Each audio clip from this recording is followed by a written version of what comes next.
Thank you so much for coming. I'm Rishad, this is Alan, and Shirley's right behind this computer. She's our producer, and we're very grateful to have her. So Splice is all about the transformation of media in Asia, and we believe that this requires the entry of diverse media startups, which is exactly the kind of space that we care most about. And the reason we do beta, this whole festival, we did the offline one, of course, in Chiang Mai last year, and when you could do things in person. The reason we do this is because we believe in the ecosystem-based approach. So all of you come from different walks of the media startup life, the media life. You know, you come from data, you come from funders and grantors. You are media professionals and academics and students and big tech and little tech and everything in between.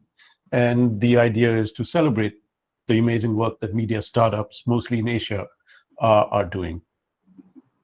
So we've just done a new tally of our numbers. We think we're about 39 sessions. The number of sessions haven't yet been confirmed, but we know we have 46 speakers in total, 52% of which are women. So we're very excited by that.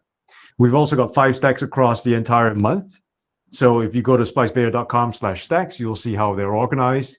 Every Monday, we're doing business. Every Tuesday, products.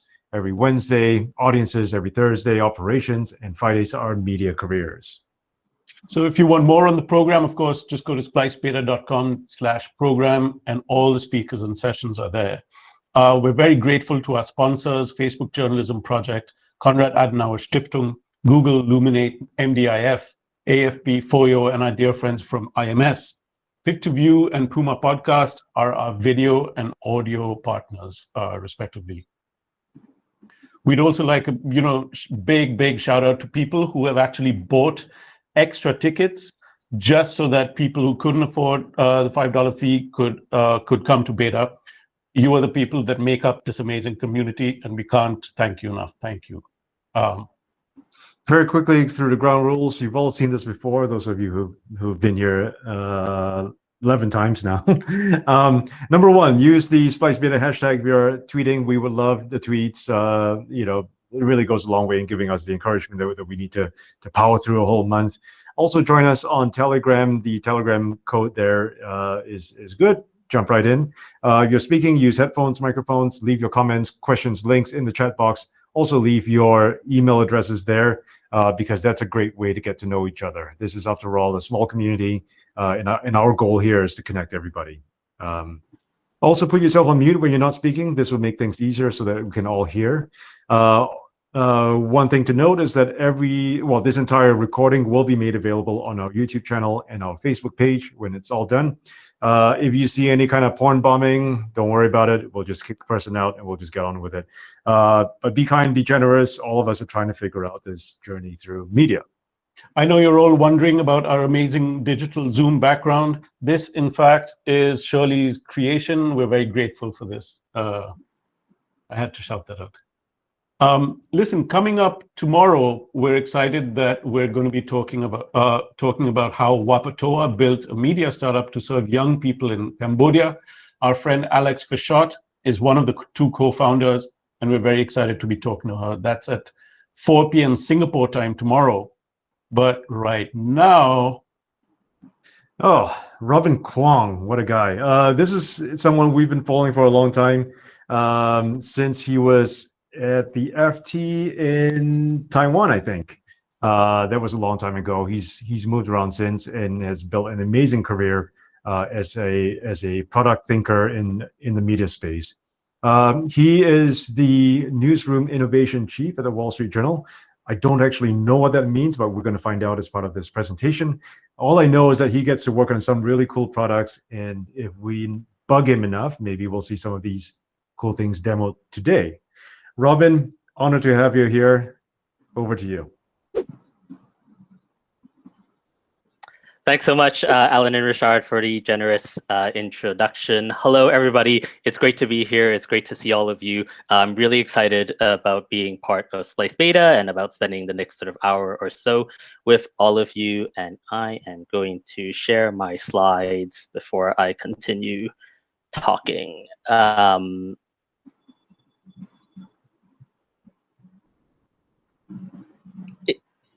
That is showing up for everyone, right? Yes, it is. Yes, I see nods. Okay, cool.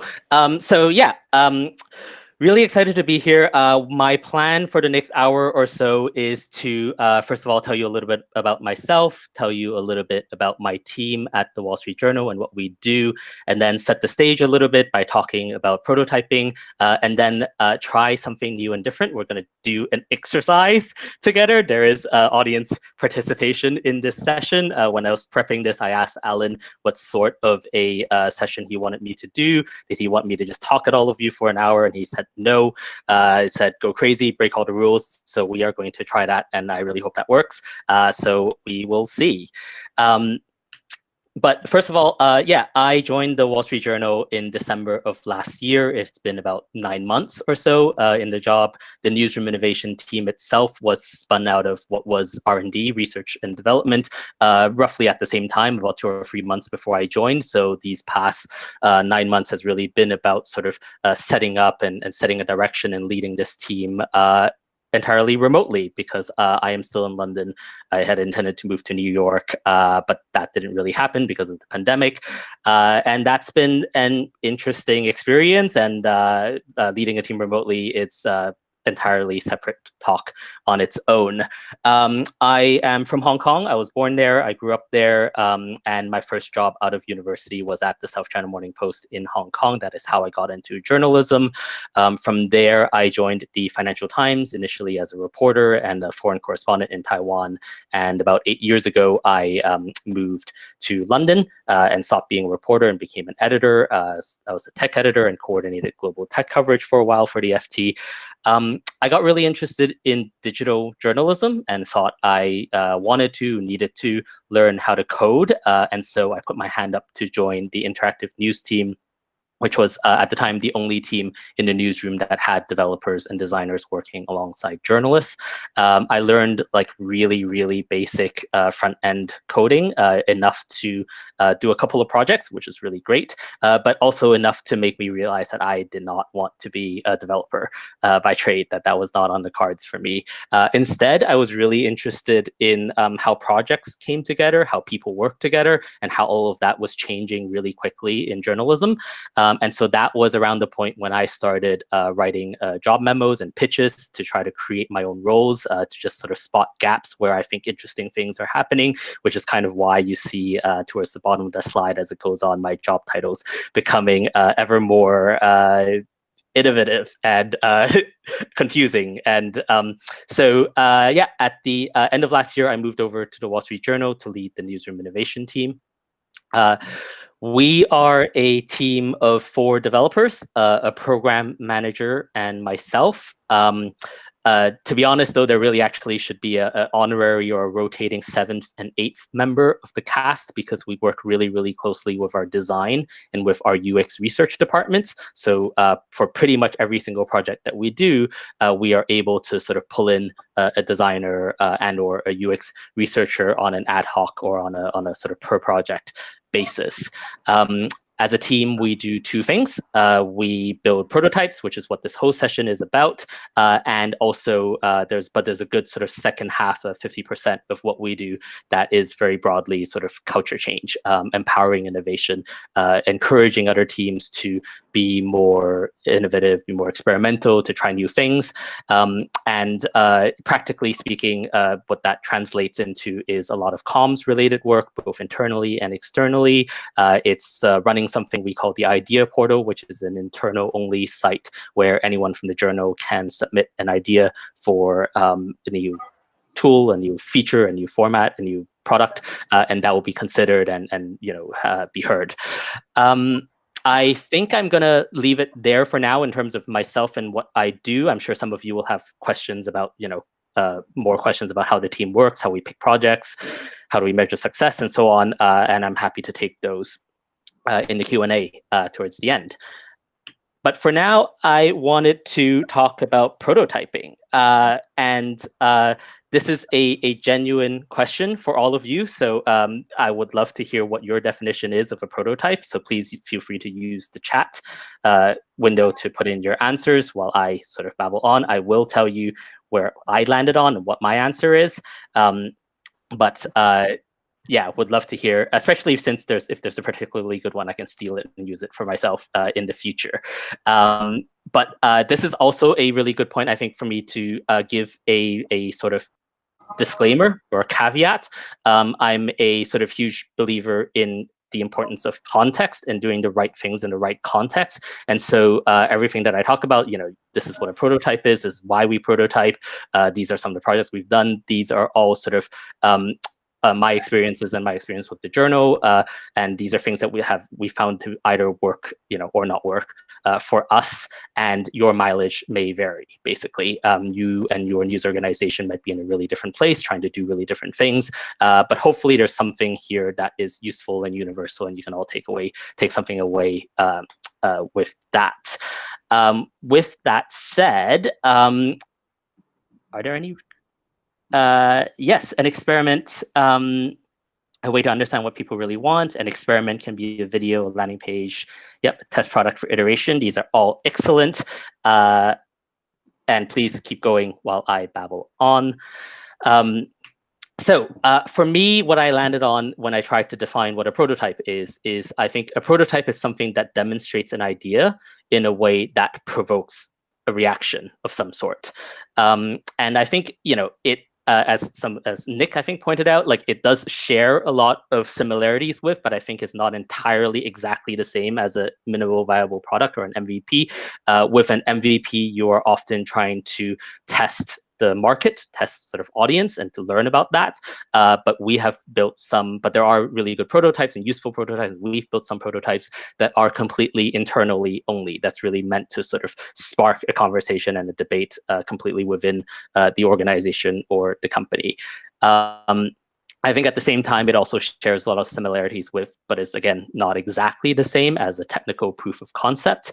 I think, there are some really useful prototypes that uses really well-established, banal, existing, ready-to-use tech, and that's completely fine. It's about sort of applying a concept to a specific context, and you can learn some really important things from that, and those are really valuable prototypes as well. And then on the other end, there are some prototypes where the tech doesn't actually exist, and the whole point of actually sort of doing a prototype without the tech behind it is to create the space and the room and the focus for your specialists, your engineers, your developers to try to tackle that as a problem and to solve that problem. And finally, I think that I'm a huge believer in being data informed and data driven in your decision making, and I'm a huge believer in testing fairly and comparing fairly. So there are sometimes you can A/B test your prototypes, and optimization and testing is really important.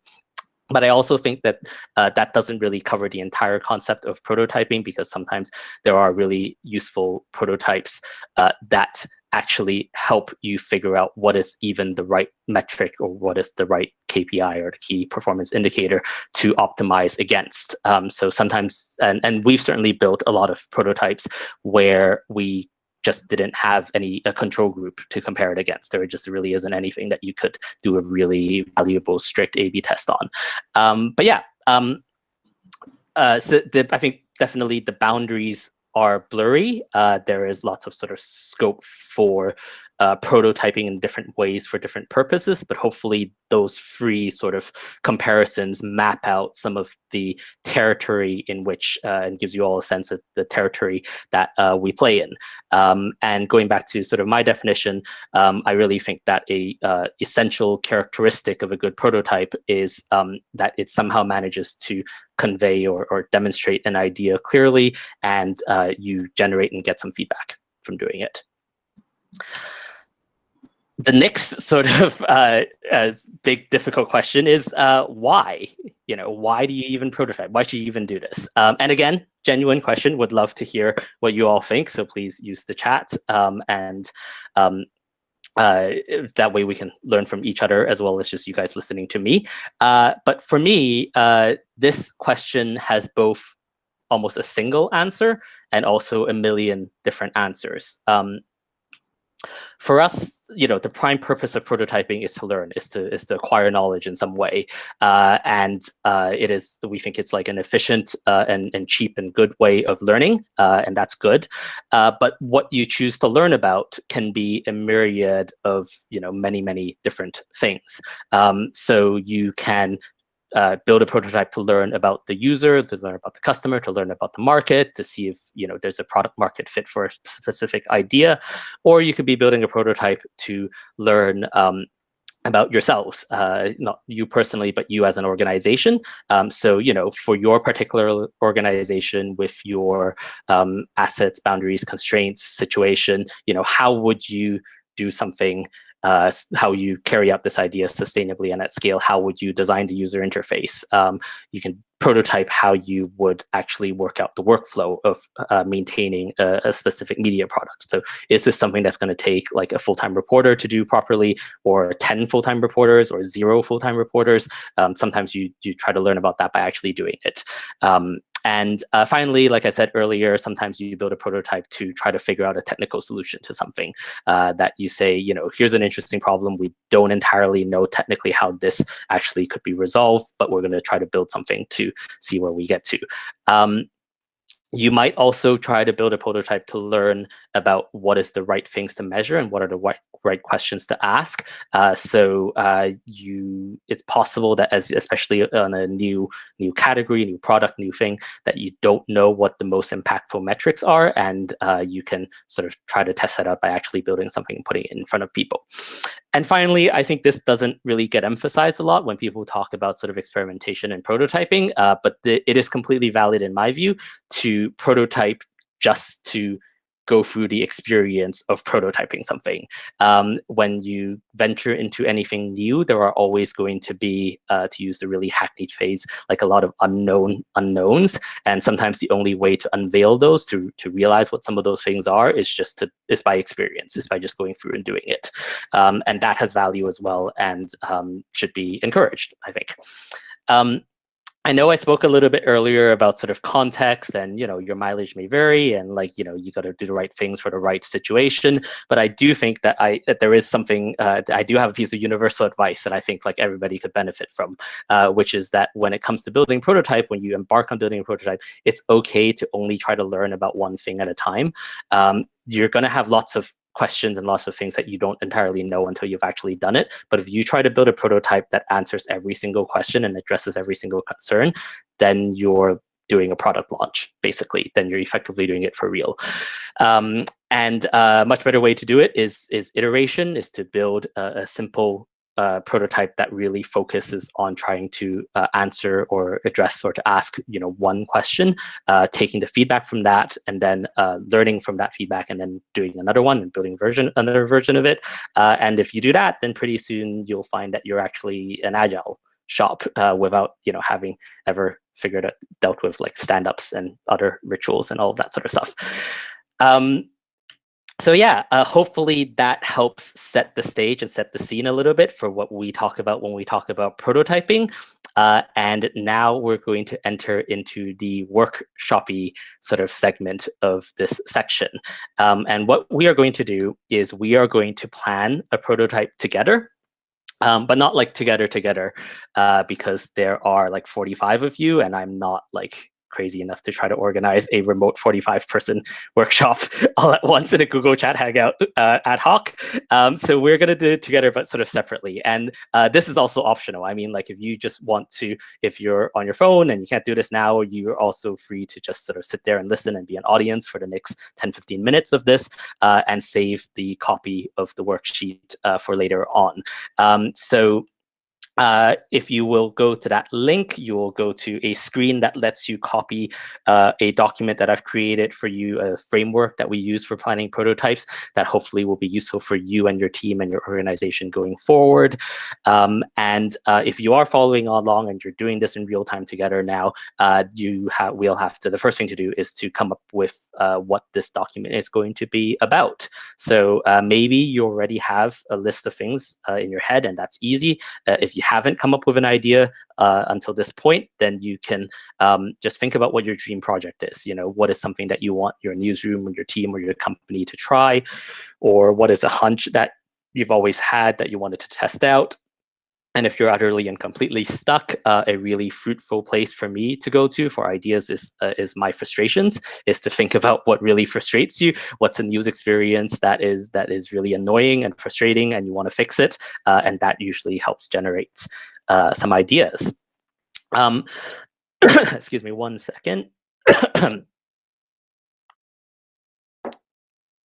So the rest of this is basically sort of me going through the doc together with you guys, but I'm going to use an example of something that we've done recently to give you a sense of how we use this document and how we apply this. And what I'm going to talk about is the Wall Street Journal 6-Week Money Challenge. This is an email course that we launched fairly recently, a couple of weeks ago. And it's an automated 6-week email newsletter to help readers improve their personal finances. It's written by Beret and Julia, who are our personal finance editor and reporters, respectively. It took a village to bring this together.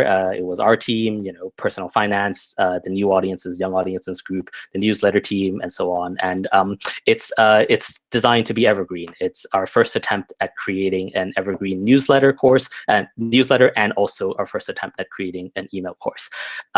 Brief commercial break time. Please sign up. I encourage all of you to sign up and tell your friends and family to sign up at wsj.com/money-challenge.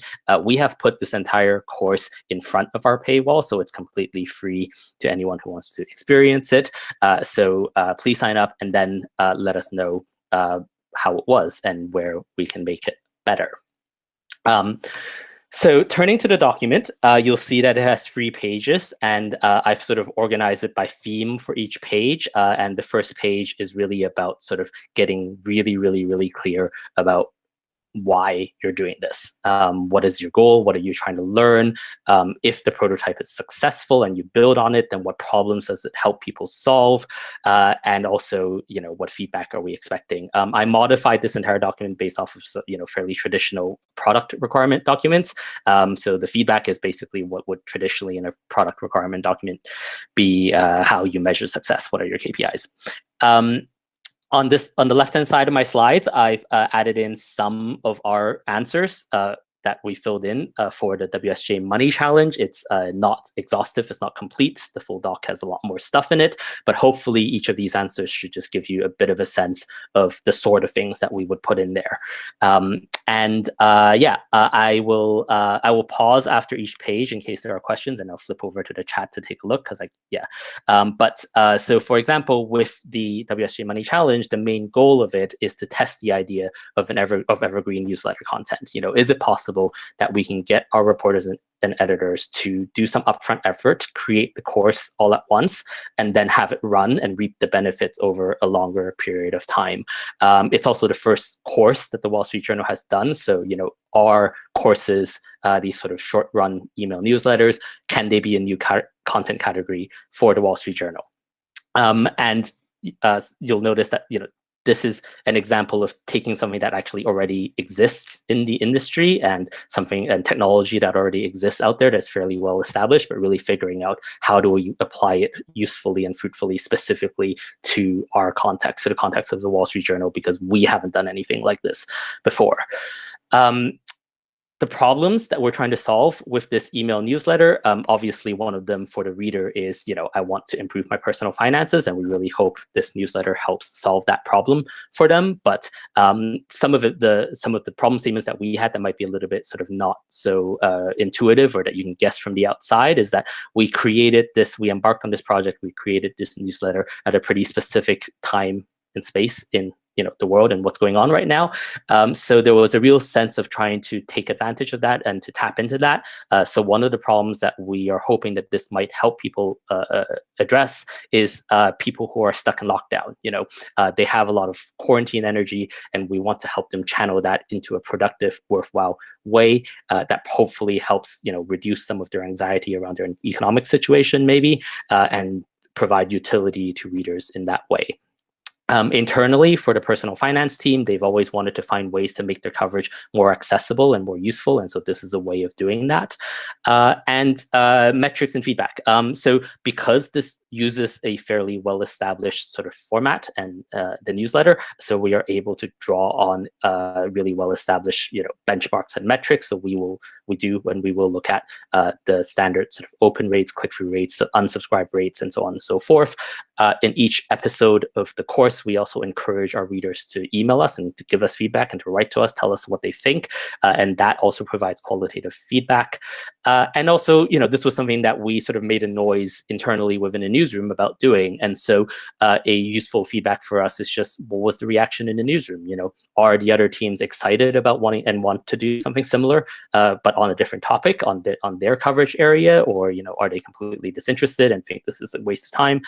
And that's useful as well. And then finally, on every single project that we do, my team specifically, we really emphasize process learning. So we have actually post-launch conducted a retrospective meeting with just everybody who worked on it together to come together and just talk about what went well, what didn't go so well, what can we learn for next time. And that's also really useful feedback. I'm going to pause here for now to see if anyone has any questions about the first page specifically. This come from an insight to people. Yes. So this idea came partly from, we also launched before this fairly recently, WSJ Money, which is a site where people could put in questions that they had about their money concerns. And we felt like, well, okay, actually, there are some themes amongst this. If people are interested in this, what can we do beyond letting them raise the question? How do we pick this instead of other things from the idea pool? This is one of several projects that we're working on. I can talk a little bit later because I want to get through to the other 3 pages about how we pick ideas specifically and how we choose what we work on. But in terms of anyone actually needing to use the first sheet, it's all clear. Any questions? Cool. All right, moving on. Page 2 is all focused on people and on communication. So we generally do a RACI or RACI, I never really know how to pronounce it. But effectively, responsible are the people leading the project, people actually responsible for making this thing happen. The project leads, the accountables are the bosses. Consulted and involved are the people who are the team members or whose opinions matter, that you want to take into account what they're saying and adjust what you're doing. And informed is basically everybody else.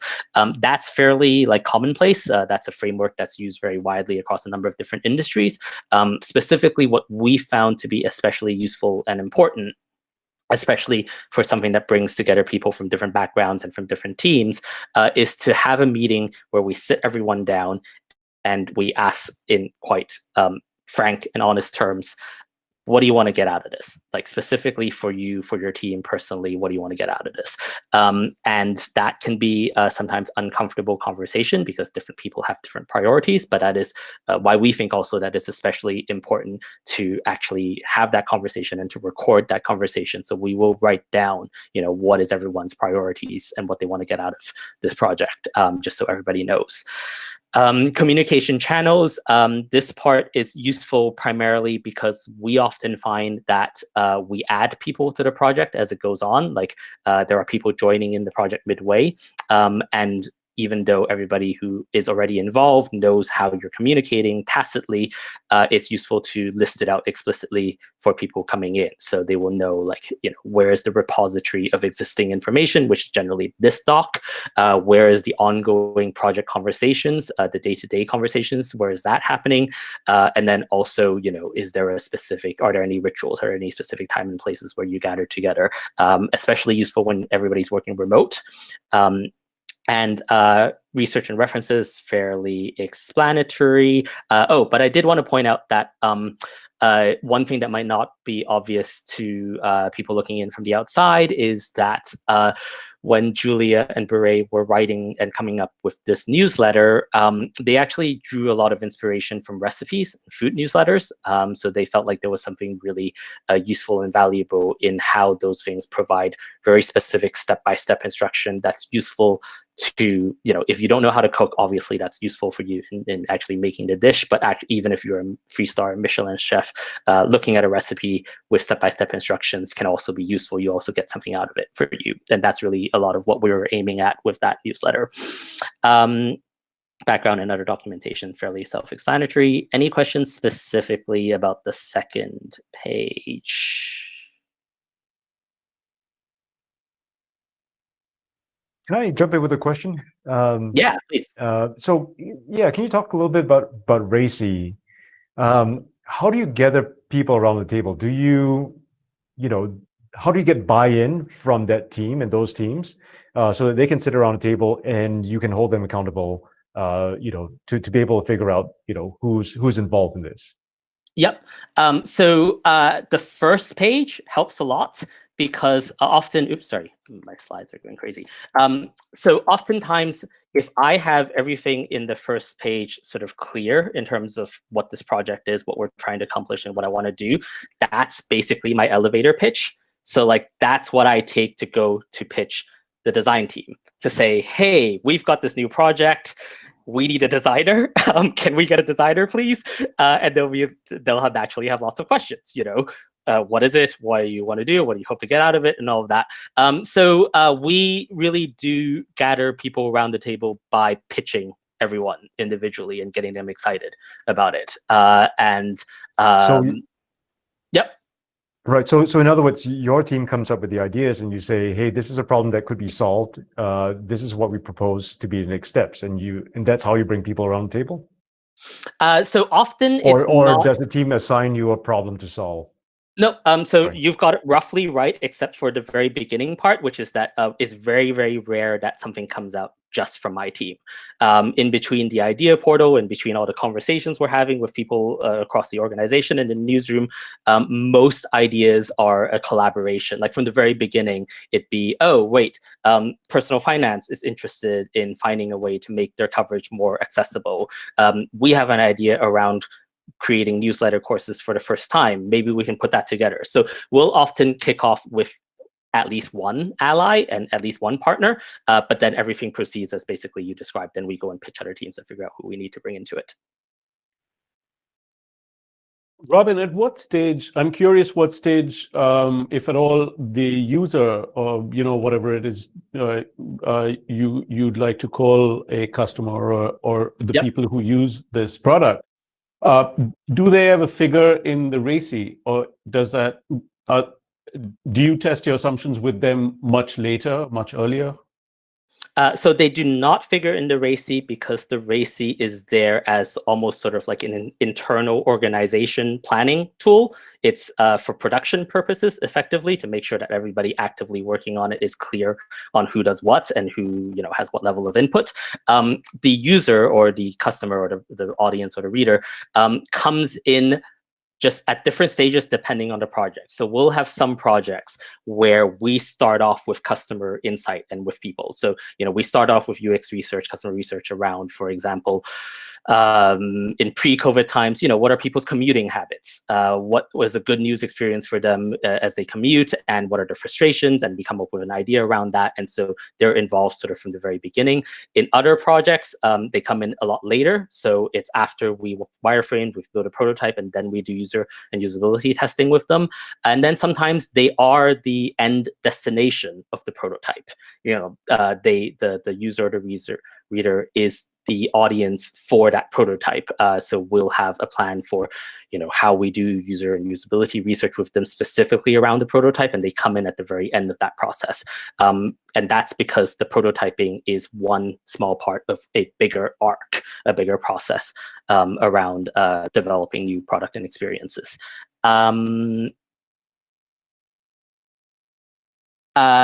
Quite a lot. I spent a lot of my time. Sorry, the question was how much of my time in this process is pure people management? Quite a lot. I spend a lot of my time chatting with people, making sure they're all on board and they're clear, and sort of being the person that they could turn to if they have questions or if they have things that they're not sure about, and just getting everybody aligned. I mean, I'm not the one building it, right? So that's kind of what I bring to the table. I will come back to some of the questions that were asked before. I just want to close it out by doing the third page. So page three. So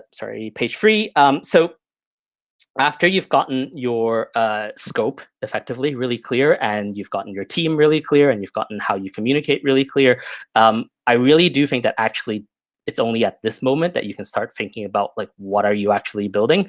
We're all human, so actually in reality, most of the time you will have an idea of what you are trying to build from the very beginning. But the way that we have set this framework up is to use like very product management-y terms to stop you from solutionizing too early. And so this is the point where I think you are ready to start thinking about what you're actually building. This does involve some really real decisions that have to be made. And so in the case of the email challenge, like we needed to decide that this was going to be something much closer to a minimal viable product than a smoke test, sort of couple of wireframes that we show people, that we needed to launch this for real to get any useful signal out of it. We knew that who we were working with and what the topic is going to be, how many installments they're going to be, what each email is going to look like. All of those decisions are sort of made at that point. The next section is what I kind of consider the single most important section of this entire doc. And almost if there's one thing that if there's one thing that you take away from this, this would be the really useful thing to take away from it, which is what we will not include in order to launch the prototype. Feature creep is a fact of life and nearly inevitable. And basically the only way that you can fight against it is to be intentional and proactive and articulate it and write it down and make it really, really clear for everybody. So with the money challenge example, those of you who kind of know a little bit of my background and some of my past projects, the minute I looked at it, I got super excited and I was like, I am going to turn this into a choose your own adventure game, basically. I'm going to write all these complex conditionals. Each newsletter, of course, will be really tailored to what you do and what you don't do. And it will be fantastic. It will be amazing. No one's done this before. It'll be great. It would probably also have added like 6 months to the timeline. So very clearly, very early on, decided that is not something that we'll do initially. You can always add in the complexity later on. For those of you that come from a more sort of newsroom or a more builder sort of background, it is very, very easy to forget about distribution, marketing, how you get things to people. So even if it's an internal only prototype, even if it's meant for you to only show people within your organization, how's that going to work? Are you going to do some show and tells? Are you going to sort of send an email out? It's good to at least start thinking about it at this stage. And that is why that part is there. And then the last final thing is that by the time you get to here, it will have been a long time since you actually filled out the initial goals. And so it is useful at this stage to go back and compare page 1 and page 3 and to really honestly ask yourself, is this thing that I'm planning to build likely to answer the questions that we set out to ask, to help us learn about the things that we wanted to learn and meet our goals effectively. So that's it. Hopefully that is helpful for people. Yeah, that is something that you can take away and use, and happy to take any questions. There's already been a bunch. Alan or Richard, do you want to help me sort through which questions I should be answering? Absolutely. I love that you're literally the first speaker we've had who actually looks at the chat box and picks out their own questions. We've been doing that mostly. But yeah, we were about to go out for a beer because this is awesome.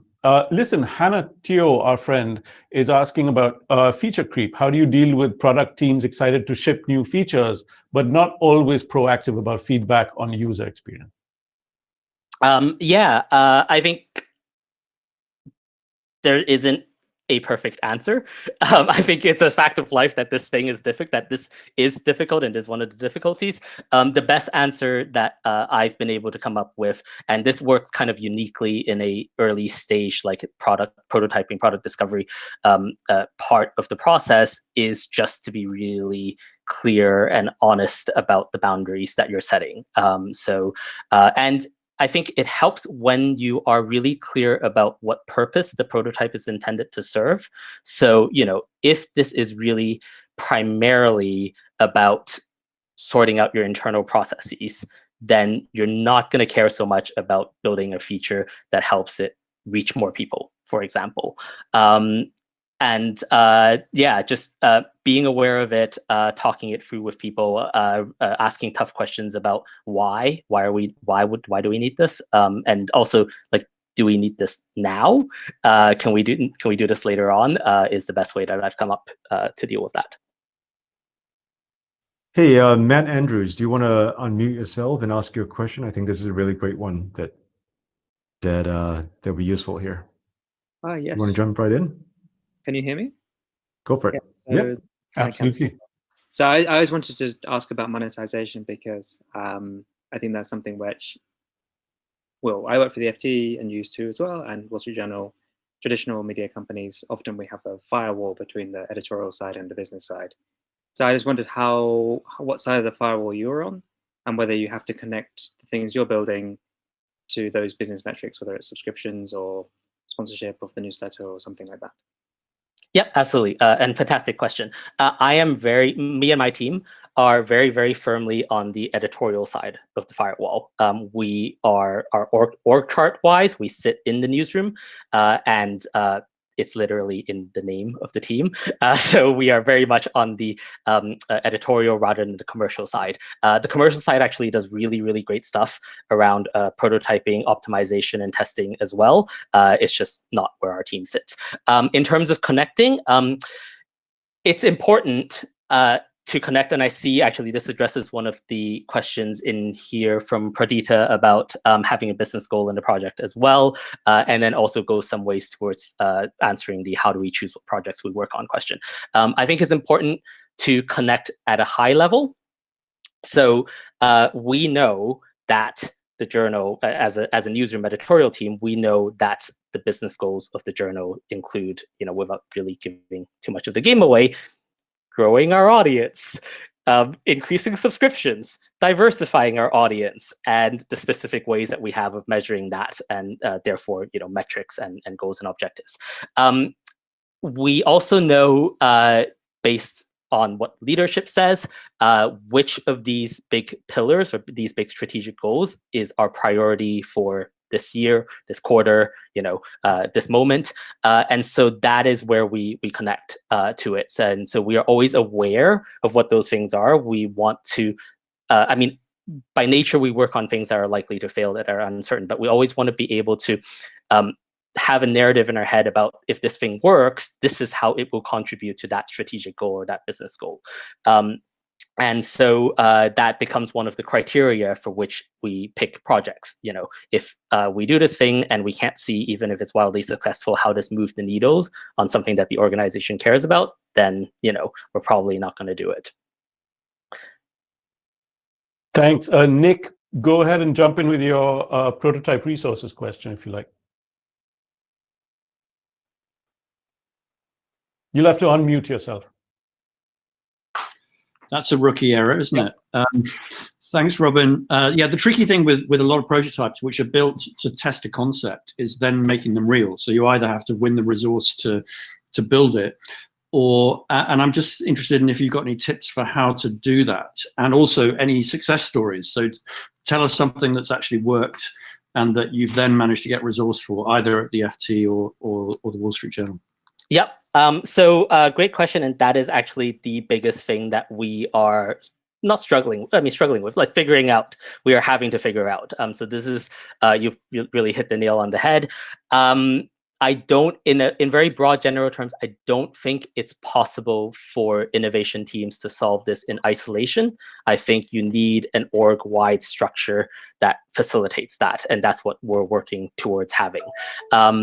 It's still early days. There is one successful example, which is in the very early days of the pandemic, the Wall Street Journal decided to make a bunch of stories free to read. And very naturally, the question became, how will the reader know?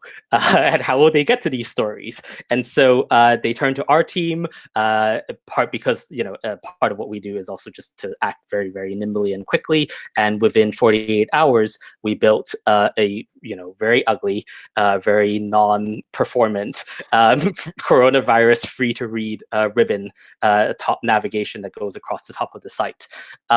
In subsequent weeks, we worked together with our web product teams to effectively sort of hand over ownership of that to them.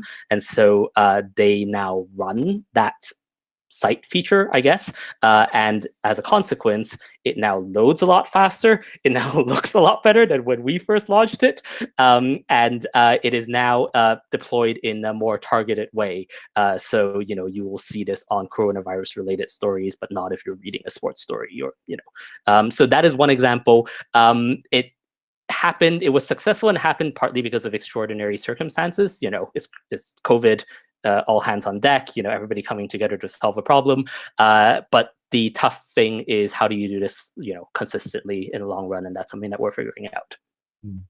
Hey, Junie, why don't you jump in with your question here? For those of you who have not met Junie, Junie's from One Infra, based in Singapore. Yes. Hi. Thanks a lot, Alan. Yeah, I'm interested in your SWOT analysis and the end of life of products. When do you make that decision? And how do you make that decision? And there's this risk of course, of these products being orphaned. So do you have any examples also of products that have been put on the shelf? BuzzFeed has some examples, I know.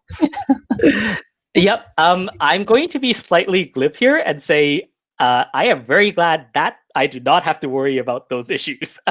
We are sort of by definition working on things that are at the beginning of the product lifecycle, and so it's a very, very real question and very real problem for our product teams, and that is something that they have to figure out and struggle with and work on all the time. What I will say is that in terms of the things that we build, although the prototypes themselves are always the most visible output of my team, I never consider them the actual output of my team.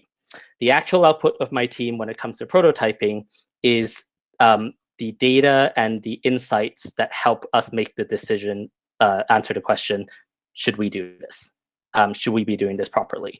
And so hopefully, part of essentially sort of all of the feedback and the data that we gather from building a prototype is exactly the answer to your question. Like that, those are the things that help us decide whether to continue with it or to kill it. And as long as we have contributed sort of useful knowledge and insight into that conversation, it almost doesn't really matter to my team whether a prototype that we build actually, becomes a proper product or, is never heard from ever again. Hey, I'm just, hearing Julian about his no-code question. Julian, you want to jump in with your question? Nope, we've lost your audio. I can sort of read the question out, I guess. Yeah, there you go. Have you thought much about tapping into the no-code or micro SaaS trend to get people to build products, e.g. using platforms like Airtable internally so they can build their own apps or tools? We use Airtable as well as, Sketch and Figma and a number of different sort of tools. I think that it's a tricky balance between basically what you are trying to learn what's the most useful thing for you to try to learn. So I think that for us, because the Journal and Dow Jones is a really big organizations, sometimes the most valuable learnings are sort of the internal process learning. So like if you were to do this for real, how would the newsroom actually allocate resources, or how would we actually do this?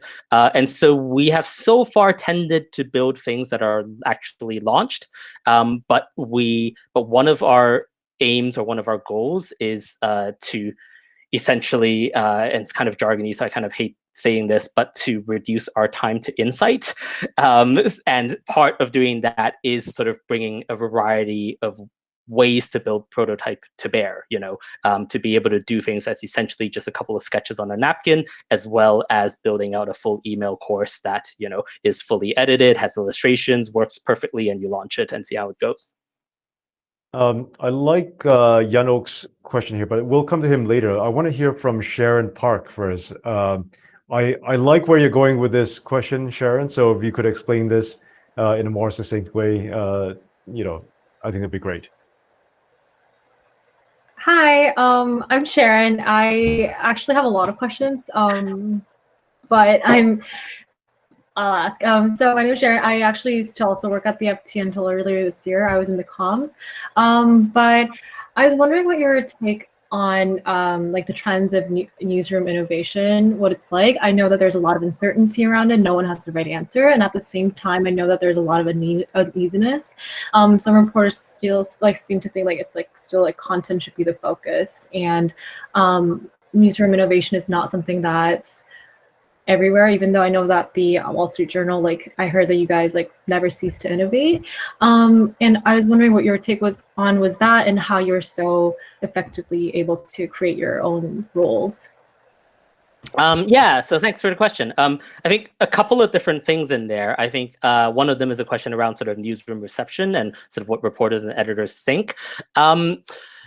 I think that, you know, obviously they are focused on their jobs and, you know, how they do their jobs better. But every reporter or editor that I've run across usually has like a secret like dream or, you know, dream project or like, you know, broken dreams list, like a list of things that they really wanted to do and was never really able to carry off because of either, you know, resourcing or timing or whatever else.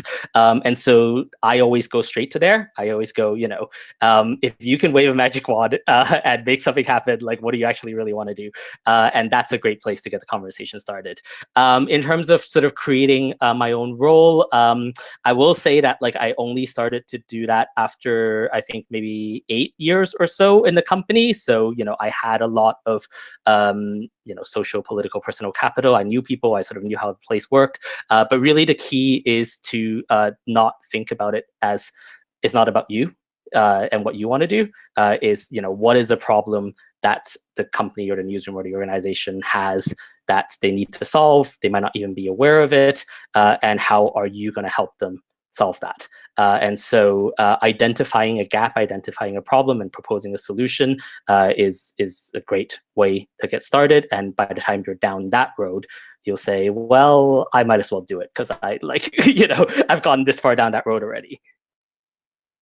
So awesome. I love the way you approached that, sort of talk yourself into your own job.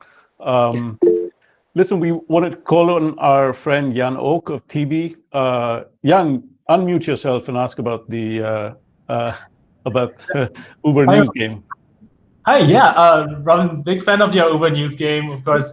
I wanted to ask about, for a project that requires quite a lot of complexity around design and testing and development, are things like that something that you or other people in this field want to kind of keep developing and iterating on in the future? Or is it something that's like a one-off experiment that, you know, you got a lot of insights from, but won't be doing a lot of in the future? By the way, your good friend's here with me. Hi, Joy. Hi, Joy. How you doing? It's great to see you.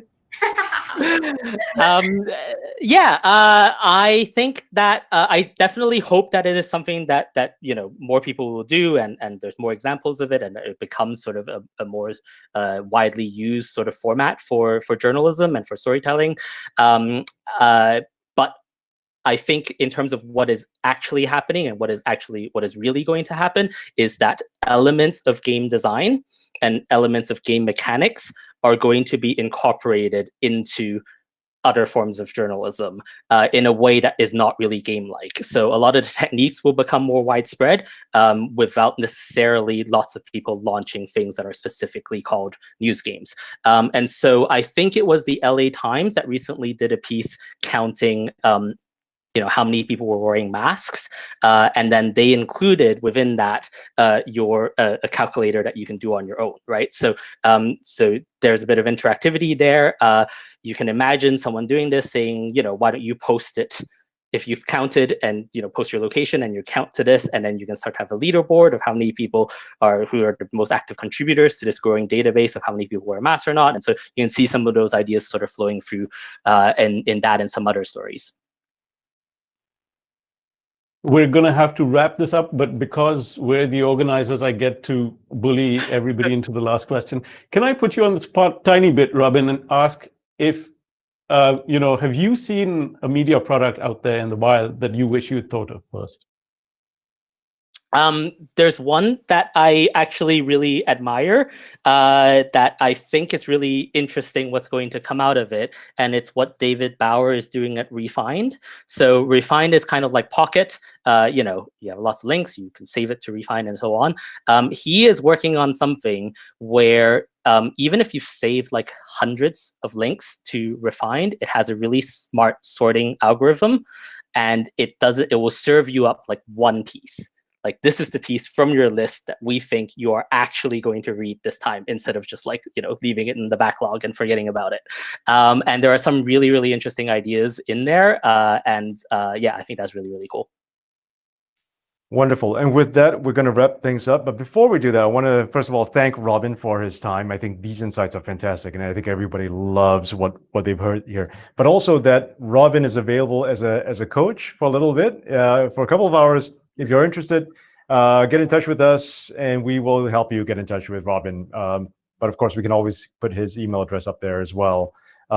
Robin's very good, very generous with his time. So thank you very much once again. All of this is recorded, and so you'll find this on splicebeta.com/resources within the next 24 hours or so. So if you want to watch this again, it's all there, and all the links and everything will be found right there. We just want to wrap this up by saying, once again, thank you to our sponsors, Facebook Journalism Project, Konrad Adenauer Stiftung. We love the work that all of you have been doing in this space. Google, Illuminate, AFP, MDIF, Folio, IMS, and our technical partners, Click2View and Puma Podcast. Have a good night, everybody. We will see you all tomorrow. Thanks, everybody. Thank you. Thanks, guys.